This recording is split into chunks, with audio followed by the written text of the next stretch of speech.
qu'on se mette debout pour ovationner la très sainte Vierge.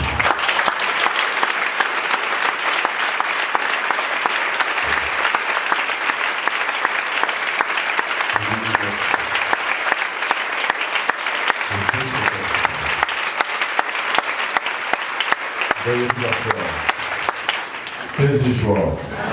Merci pour votre présence pour rendre honneur à la Vierge Marie. Ce que je vous dis, je sais que ça va vous amener à réfléchir.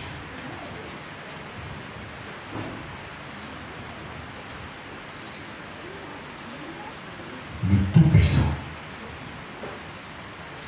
lui qui n'a pas de début, qui n'a pas de fin, qui est éternel, lui que tout le monde a peur de lui, qu'on appelle Dieu, décide de venir rendre visite à une petite fille qui a 16 ans. Le Tout-Puissant, le Créateur. Comment tu récites? De façon imprimable, de façon pressée.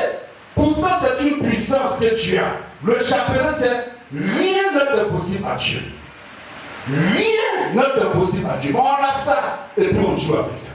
On a le chapelet, mais on ne prie pas le chapelet.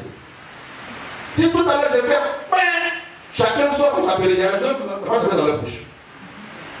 Le chapelet, puissant du chapelet. Il n'y a pas quelque chose dans le monde là, qui est supérieur au chapelet de la puissance. Il n'y a pas.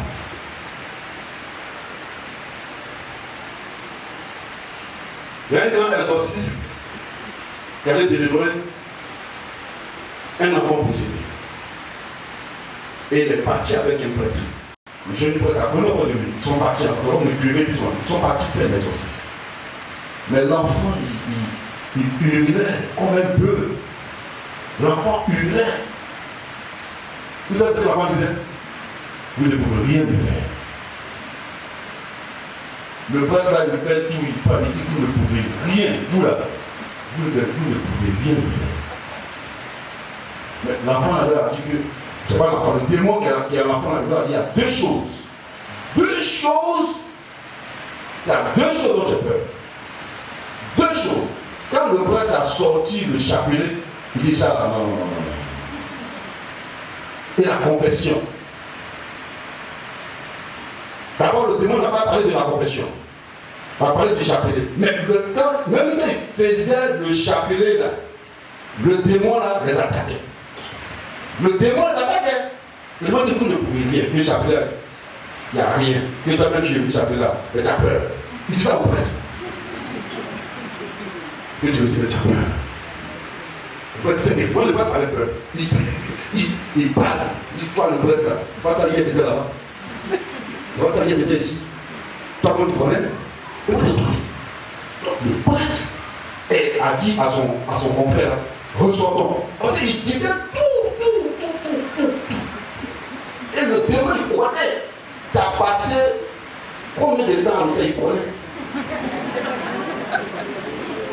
Et le prêtre, ils sont retournés. Et le curé a dit à son vicaire, confesse-moi. Quand le vicaire a confessé le curé a confessé le vicaire, ils sont répartis là. Le démon a dit, mais c'est-à-dire que tous les tableaux là, c'est effacé. Et qu'ils ont pris le chapelet, mais ils ont détruit le monsieur. La confession, quand tu restes au chapelet, en te confessant, parce que le démon, la confession efface tout ce que tu as fait. C'est-à-dire que même quand tu as fait péché, la nuit, matin, tu as confessé là, tout le démon voit le tableau vierge de ta vie. Mais il ne faut pas te confesser. Même ton péché de 1900 tourner, il connaît. Il connaît. Il a dit à un prêtre que vous êtes venu à toi. Vous êtes venu à toi. Vous avez gêné. Le prêtre dit, oui, on a gêné. Il dit, mais c'est fou, il y a un parmi vous là. Il n'a pas gêné. Il commence à dire, va dans sa chambre, en bas de son lit, il y a checké par soi. Le gars là, c'est faux. Il dit, moi je t'ai dit, je dois le voir événement, alors que j'aime lui, moi j'ai dit poisson. Donc, il connaît tout. Donc, la confession, c'est pas ce péché. La confession met ton tableau zéro. Quand tu fais le chapelet et puis que tu es dans le péché, ce n'est pas puissant.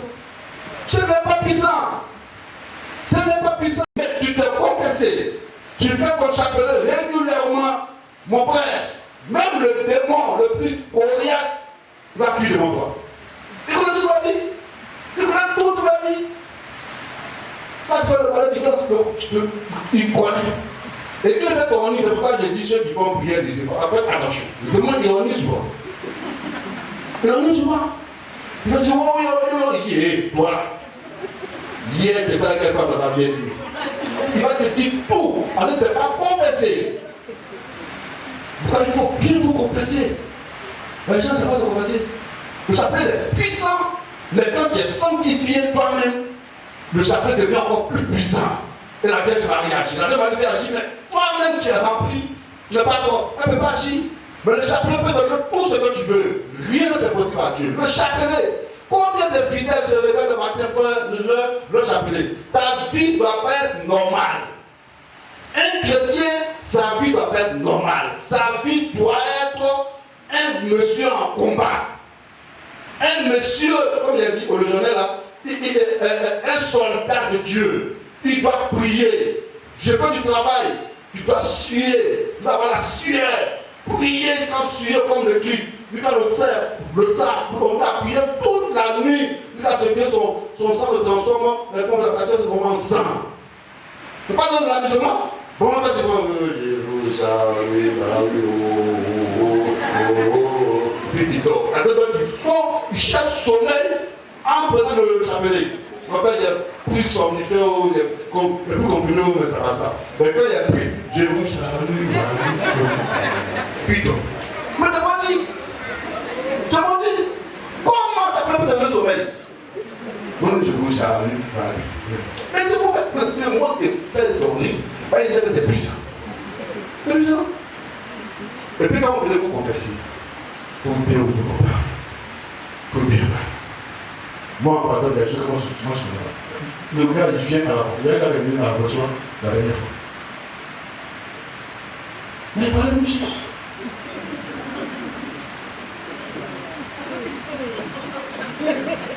Je vais dire,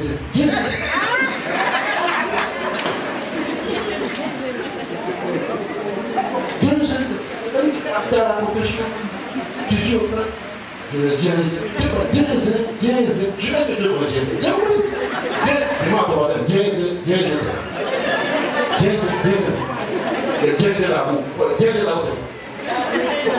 l'amour. C'est quoi? C'est pas la peine.